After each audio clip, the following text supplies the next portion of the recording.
Thank you, Tammy, and thanks to you and to AJ for your thoughtful and inspiring remarks, both of you.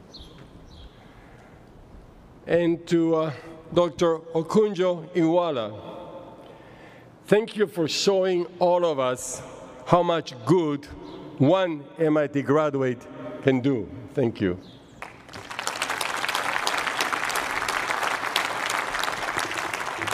Now it is my turn. To the terrific graduates of 2022, congratulations.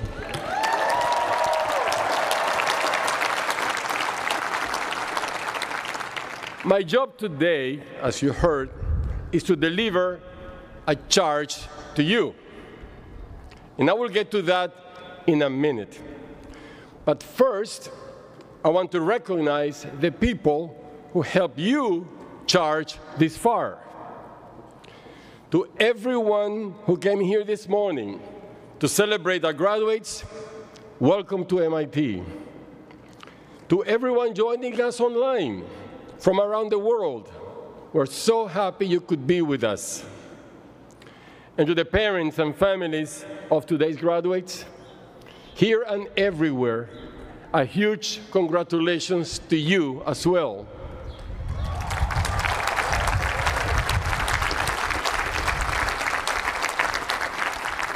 This day is a joyful result of your loving support and sacrifice, and for that, you have our deepest respect and admiration.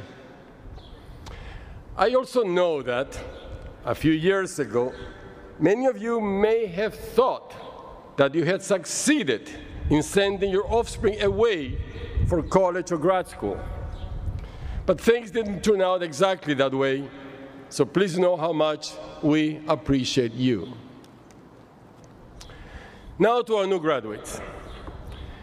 It has always puzzled me when events like this are referred to as commencement exercises, because they involve so much sitting down.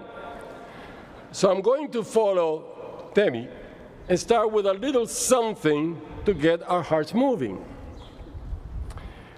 At MIT, one thing we understand is the importance of distinguishing the signal from the noise. But sometimes, if the noise is noisy enough, it actually becomes the signal. We all know that getting through MIT is not a solo performance. In fact, it usually takes an orchestra of loving assistants. So I would like each of you to hold in your mind now all the people who helped you along the way. Your family, your role models, your professors, your teaching assistants, your friends. In a moment, I hope that together we can send them a signal in a very noisy way. To do that, it's easy. You will need to just say two words, as loud as you can. Thank you. You got it? Just those two words. Thank you. Okay, now ready? On the count of three. 1, 2, 3. Thank you.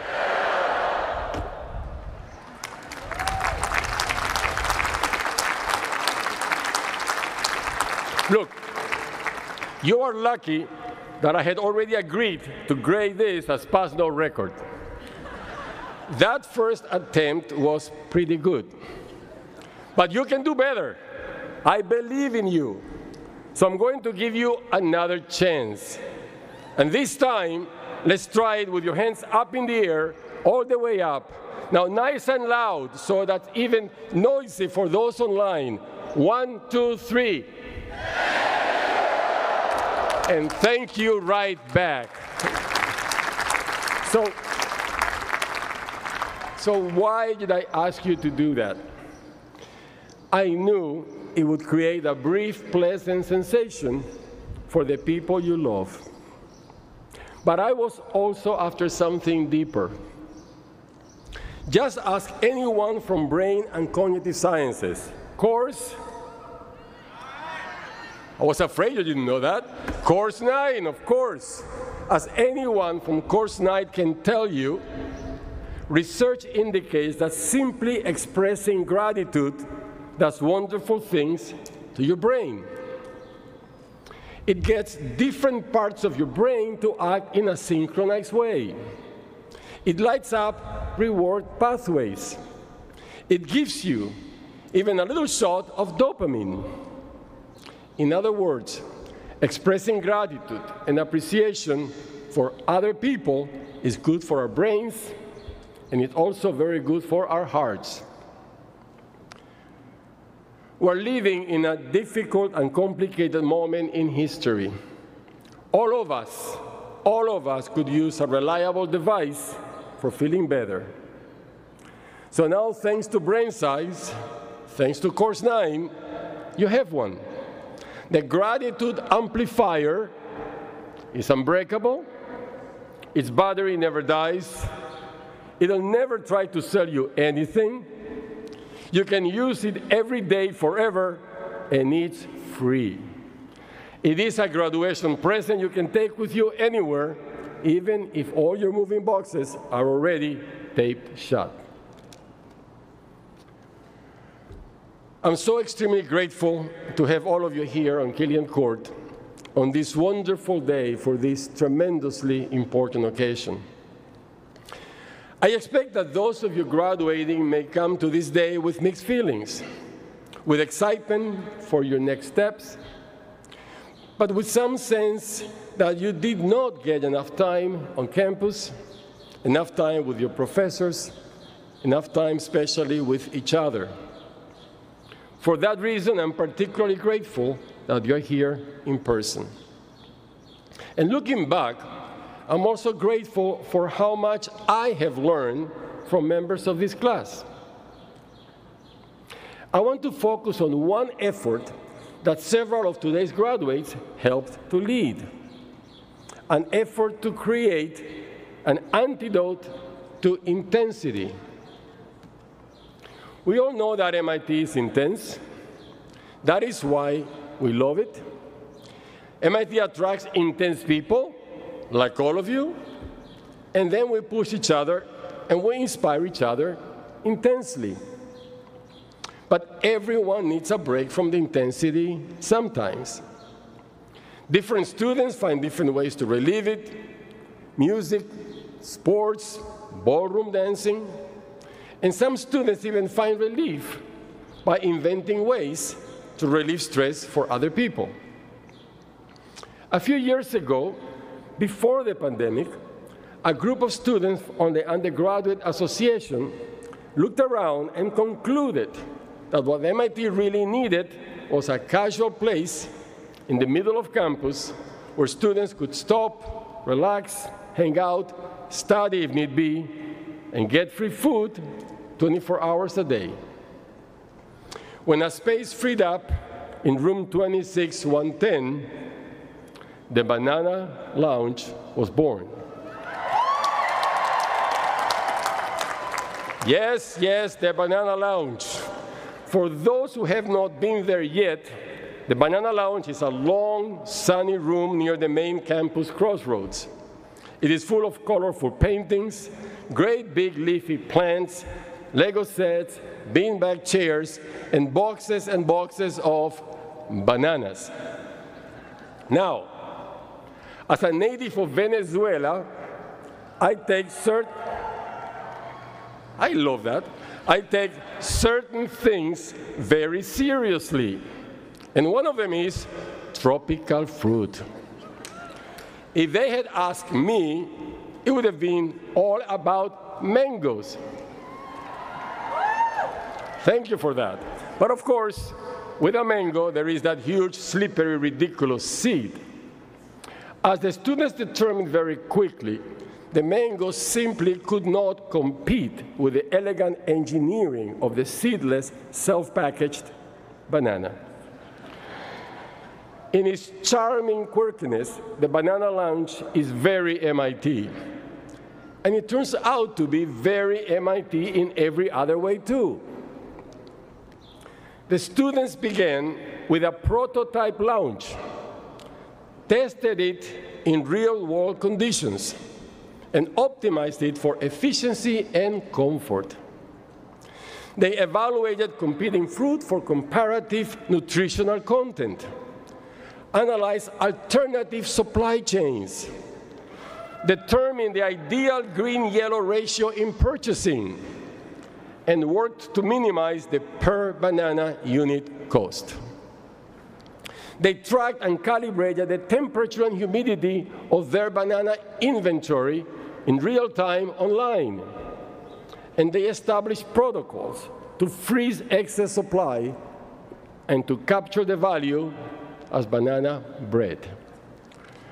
They secured funding from a very generous member of the class of 1987, Brad Feld, who paid for all of this year's bananas. Thank you, Brad.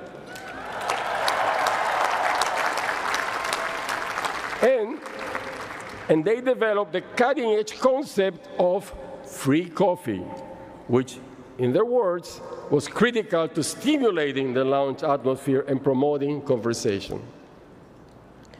Already, the lounge has served more than 500,000 bananas. 2 of them were mine. And it has generated a very significant number of banana-induced naps. The students have done all this essentially themselves, applying their MIT skills and the most delightful MIT values. They identified an unarticulated problem, dared to try a crazy idea, worked incredibly hard, and in the process they built a wonderful, tropical, perfectly improbable new MIT institution. And we could not be more grateful. So it is in that spirit that I deliver my charge to you. I'm going to use a word that feels very comfortable at MIT, although it has taken on a troubling new meaning elsewhere. But I know that our graduates will know what I mean. After you depart for your new destinations, I want to ask you to hack the world until you make the world a little more like MIT.